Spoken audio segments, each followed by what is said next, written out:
প্রেত চক্র, এখানে ভয় ও ভূত দুটোই পাবে।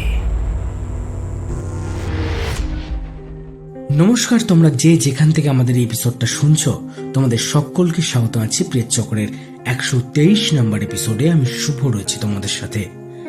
আজ প্রেত চক্রের আসরে তোমাদের জন্য দুটি সত্যি ভৌতিক ঘটনা নিয়ে হাজির হয়েছি।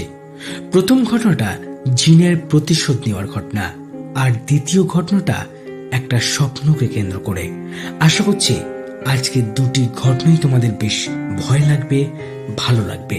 আর যদি আমাদের এই ঘটনাগুলো শুনে তোমাদের ভালো লেগে থাকে তাহলে অবশ্যই লাইক, কমেন্ট, শেয়ার করে দেবে। আর নতুন যারা আমাদের চ্যানেলটা ভিজিট করছো তারা অবশ্যই আমাদের চ্যানেলটা সাবস্ক্রাইব করে নোটিফিকেশন বেলটা অন করে দেবে, যাতে যখনই আমি ঘটনা আপলোড করব সবার প্রথম তোমাদের কাছে আমাদের নোটিফিকেশনটা পৌঁছে যেতে পারে। আর এই ঘটনাগুলো শুনে যদি তোমাদের মনে হয় তোমাদের কাছেও কোনো সত্যি ভৌতিক ঘটনা আছে, হতে পারে সেটা নিজের সাথে ঘটে যাওয়া ঘটনা বা কারোর মুখ থেকে শোনা ঘটনা, সেই ঘটনাগুলো খুব সহজে তোমরা লিখে মেল করে আমাদের কাছে পাঠিয়ে দিতে পারো। pretchakro23@gmail.com এ মেল করতে পারো, অথবা হোয়াটসঅ্যাপ করতে পারো আমাদেরকে। হোয়াটসঅ্যাপ নাম্বার ডিসক্রিপশনে দেওয়া আছে। আর তোমরা চাইলে ভয়েস রেকর্ড করেও ঘটনাগুলো আমাদের কাছে পাঠাতে পারো। আর সবসময় মনে রাখতে হবে, প্রেতচক্র কোনো কাল্পনিক বা অলৌকিক ঘটনাকে সমর্থন করে না। প্রেতচক্রের কাজ শুধুমাত্র তোমাদের এন্টারটেইন করা। স্টোরি সিলেকশনে পূজা, সাউন্ড, গ্রাফিক্স এবং ঘটনা পাঠে আমি শুভ। চলো আজকে প্রথম ঘটনাটা শুরু করা যাক।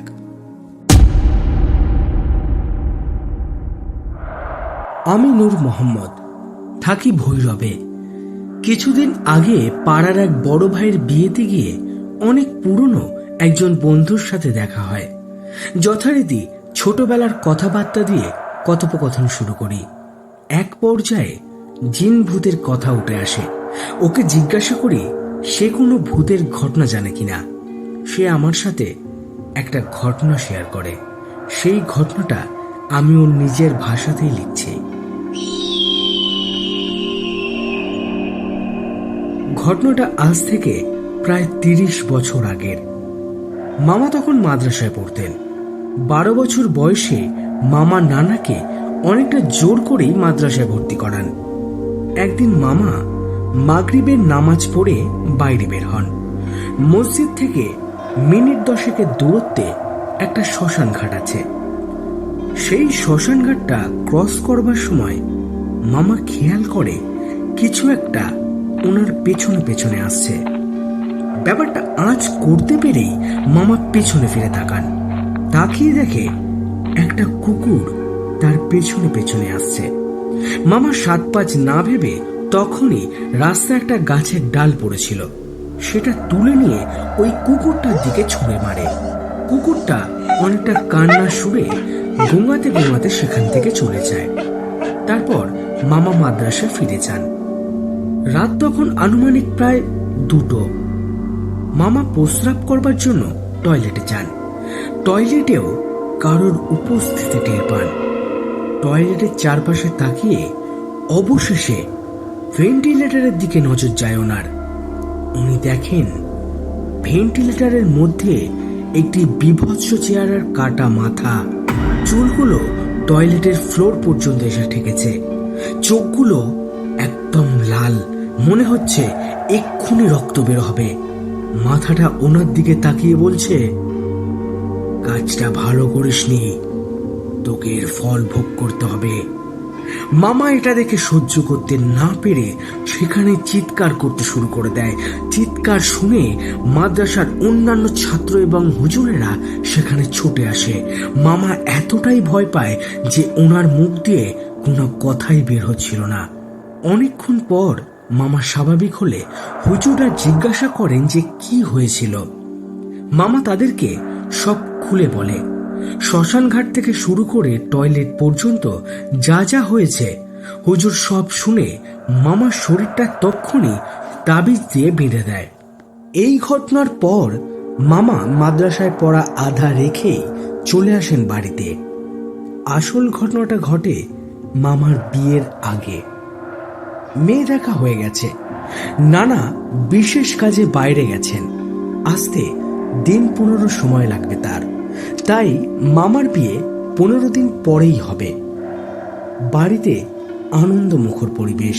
মামা ঢাকা থেকে বাড়ি আসছিলেন বিয়ের বাজার সদাই করে। আস্তে আস্তে অনেকটা রাত হয়ে যায়।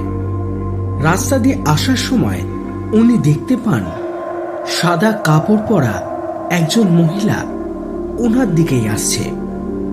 কিছুটা সামনে আসতেই মামা দেখতে পান একটা বিকৃত চেহারার মহিলা ওনার দিকেই চেয়ে চেয়ে হাসছে। মামা কিছুটা ভয় পেয়ে যায়। ভয় পেলেও নিজেকে সামলে ওই মহিলাকে ক্রস করে যাওয়ার সময় মহিলা পেছন থেকে বলে ওঠে, কিরে, ভুলে গেলি আমায়? ঠিক তখনই জোরে জোরে একটি মহিলা কণ্ঠে হাসির আওয়াজ শুনতে পায় মামা। ভয়ে হাত পা নাড়াতে পারছিল না মামা। অনেক চেষ্টা করেও গলা দিয়ে আওয়াজ বের হলো না। মনে হচ্ছে কেউ যেন ওনার গলাটা টিপে ধরে রেখেছে, আর নিজেকে সামনে রাখতে পারেনি। অবশেষে মামা অজ্ঞান হয়ে যায়। সেই দিন থেকেই মামা নিখোঁজ হয়ে যায়। প্রায় 1 মাস মামার কোনো খোঁজ ছিল না। বাড়ির সবাই প্রায় পাগল হওয়ার উপক্রম। এভাবে একটা জলজ্যান্ত মানুষ গায়েব হয় কি করে? নানা বিষয়টা কিছুটা আঁচ করতে পারেন, তাই ওনাদের এলাকার বড় হুজুরকে বিষয়টা জানান। বড় হুজুর সব শুনে শুধু একটাই কথা বলেন, এসে যাবে, তোমার ছেলে এসে যাবে। এর ঠিক 3 দিন পরই রাতে ঘরের দরজায় অনেক জোরে জোরে নক করার আওয়াজ শুনে বাড়ির সবার ঘুম ভেঙে যায়। দরজা খুলেই দেখেন মামা। মামা কাঁদতে কাঁদতে দরজার সামনেই অজ্ঞান হয়ে যায়। অনেকক্ষণ পর মামার জ্ঞান ফেরে। তারপর মামা সব কথা খুলে বলে যে তার সাথে কি কি হয়েছিল। নানা আগেই জানতেন ব্যাপারটা, তাই সবাইকে এই নিয়ে প্রশ্ন করতে মানা করলেন। কিছুদিনের মধ্যেই মামা স্বাভাবিক হওয়া শুরু করলো। মামার বিয়ের জন্য সবাই আবার মেয়ে দেখতে শুরু করে। আবার কিছুদিনের মধ্যে একটা মেয়ে পছন্দও হয়ে যায়। কিন্তু ভাগ্যে যে এমন লেখা থাকবে সেটা কেউ হয়তো স্বপ্নেও ভাবতে পারেনি। গায়ে হলুদের দিন সকালবেলা অনেক ডাকাডাকির পরও মামার কোনো সাড়া না পাওয়ায় নানি মামাকে ডাকতে মামার ঘরে গেলেন। দরজা ভেতর থেকেই বন্ধ ছিল, তাই নানা সহ বাড়ির অন্য সবাই মিলে দরজা ভেঙে ভেতরে ঢুকে। ঘরের ভেতরে তাদের জন্য কি অপেক্ষা করছে তারা হয়তো ভাবতেই পারেনি। সবাই ঘরের ভেতরে ঢুকতেই মামার বিছানার দিকে তাকান। সবাই দেখে বিছানায় মামার মৃত শরীর। জিহ্বা মুখ থেকে বের হয়ে আছে, চোখগুলো উপড়ানো, পেটের মধ্যে ছোট্ট একটা গর্ত। এমন বীভৎস বডি দেখে সবাই ভয়ে আতঙ্কিত হয়ে পড়ে। বাড়িতে কান্নার রোল পড়ে যায়। এরপর পুলিশ আসেন, তদন্ত হয়, কিন্তু আজ পর্যন্ত খোলাসা হয়নি সেই দিন রাতে মামার সাথে ঠিক কি হয়েছিল। নানি আজও কেঁদে বুক ভাসান মামার জন্য। আমি নিজে দেখেছি নানিকে কাঁদতে। মামার অস্বাভাবিক মৃত্যুর পর নানা একদিন স্বপ্নে দেখেন এক বৃদ্ধ মহিলা সাদা কাপড় পরিহিত, অনেকটা বীভৎস চেহারার, নানাকে বলছে, তোর ছেলে আমাকে মেরেছিল, তাই তোর ছেলেকে মেরে দিলাম, আমার প্রতিশোধ পূরণ হয়েছে। সুবোধা, এখানে আমার একটা প্রশ্ন। মামা তো অজান্তে সেই কুকুরটাকে আঘাত করেছিল। মামা তো জানতও না যে সেটা কে। তার জন্য মামাকে নিজের জীবনটা দিতে হলো। এই ঘটনার ব্যাখ্যা আমার কাছেও নেই। পুলিশও এই মৃত্যু রহস্যের কোনো খোলাসা করতে পারেনি। ঘটনাটা মর্মান্তিক হলেও একটা সত্যি ভৌতিক ঘটনা। আশা করছি তোমার ভালো লাগবে। অনেক কষ্ট করে লিখে পাঠালাম। তোমার প্রেত চক্রের জন্য অনেক ভালোবাসা। যদি ভালো লাগে ঘটনাটা পড়ে শুনিও। তাহলে কেমন লাগলো আজকে আমাদের প্রথম ঘটনাটা? আশা করছি আজকের প্রথম ঘটনাটা তোমাদের ভয় লেগেছে, ভালো লেগেছে। প্রথম ঘটনাটা শুনে যদি তোমাদের মনে হয় ঘটনাটা তোমাদের ভালো লেগেছে, তাহলে অবশ্যই কমেন্ট করে জানিও, লাইক করে দিও, আর অবশ্যই বেশি বেশি করে শেয়ার করো, কারণ যত বেশি তোমরা শেয়ার করবে তত বেশি নতুন নতুন মানুষ আমাদের সঙ্গে যুক্ত হবে, আর আমি তাদের কাছ থেকে আরো নতুন নতুন ঘটনা কালেক্ট করতে পারবো, আর সেই ঘটনাগুলো তোমাদেরকে পড়ে শোনাতেও পারবো। আর এই ঘটনা শুনে যদি তোমাদের মনে হয় থাকে তোমাদের কাছে কোনো সত্যি ভৌতিক ঘটনা আছে, সেই ঘটনাগুলো চটপট আমাদের কাছে লিখে পাঠিয়ে দাও। prechchakra23@gmail.com মেল করতে পারো, অথবা হোয়াটসঅ্যাপ করতে পারো আমাদেরকে। হোয়াটসঅ্যাপ নাম্বার ডেসক্রিপশনে দেওয়া আছে, সেখানে গেলে সমস্ত লিঙ্ক তোমরা পেয়ে যাবে। আর তোমরা চাইলে অবশ্যই ভয়েস রেকর্ড করে ঘটনাগুলো আমাদেরকে মেল করে পাঠাতে পারো। চলো তাহলে দেরি না করে আজকে দ্বিতীয় ঘটনাটা শুনে নেওয়া যাক।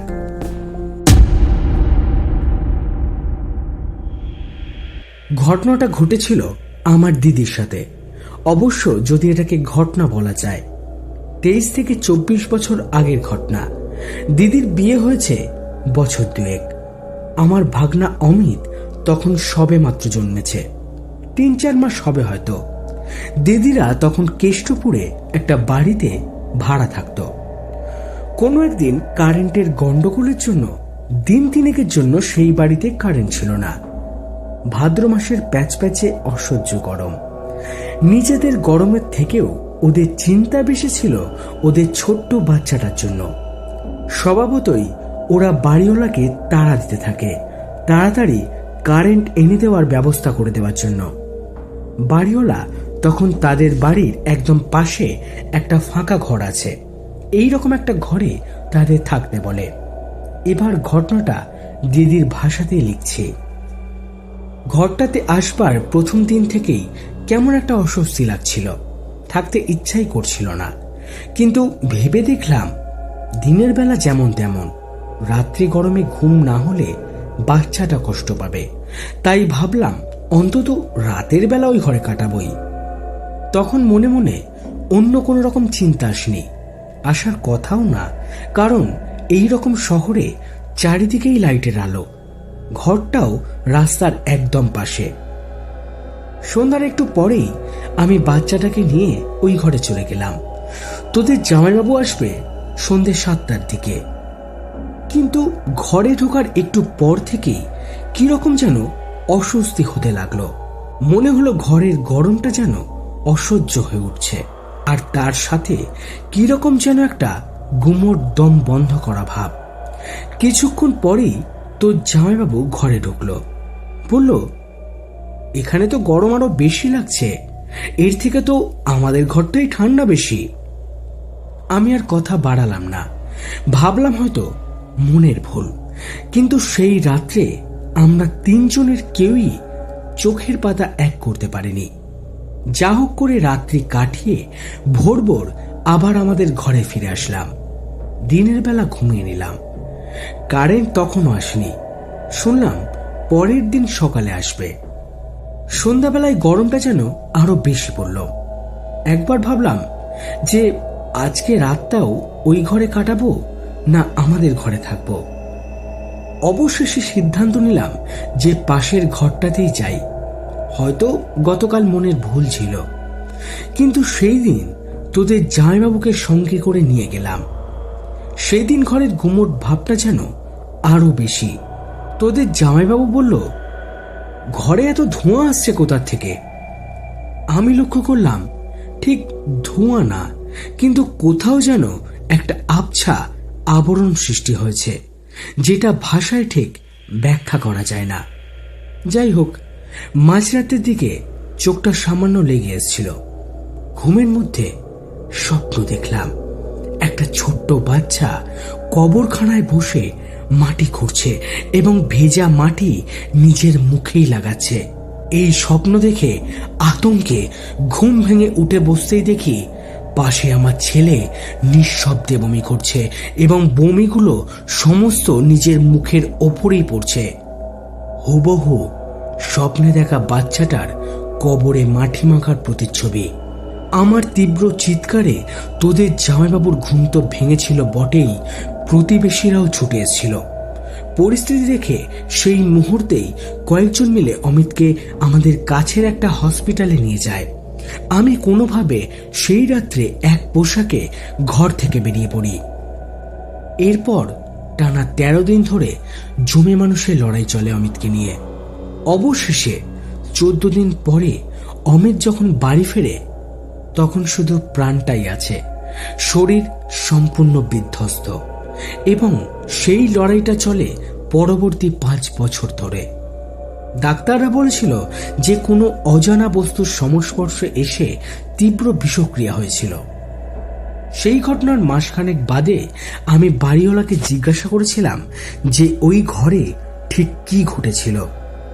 উত্তরে তিনি বলেছিলেন তার এক জ্যাঠা দীর্ঘদিন ধরে ক্যান্সারে আক্রান্ত ছিলেন, তিনি ওই ঘরেই মারা গিয়েছিলেন। কিন্তু তাহলে স্বপ্নে দেখা বাচ্চাটাকে? না, তার হদিশ তিনি দিতে পারেনি। সেই তথ্যটা পেয়েছিলাম আরো মাস 6 বাদে। পাড়াতেই একজন বৃদ্ধা লোক কথা প্রসঙ্গে বলেছিলেন যে ওই ঘরে প্রায় 20-25 বছর আগে একটা পরিবার থাকত। তাদের একটা বাচ্চা ছিল, সেই বাচ্চাটা ওই ঘরেই কোনোভাবে বিষক্রিয়ায় মারা গিয়েছিল। একেবারে বাচ্চা ছিল, তাই তাকে আর পোড়ানো হয়নি, খবর দেওয়া হয়েছিল। কিন্তু এখানে আমার প্রশ্ন, দুটো ঘটনা তো আলাদা। আর 20-25 বছর আগে একজন মৃত মানুষ কেনই বা দিদিকে স্বপ্ন দেখিয়েছিল? এটা কি নিতান্ত কাকতালীয়? হয়তো এই স্বপ্নের আমার কাছে কোনো ব্যাখ্যা নেই।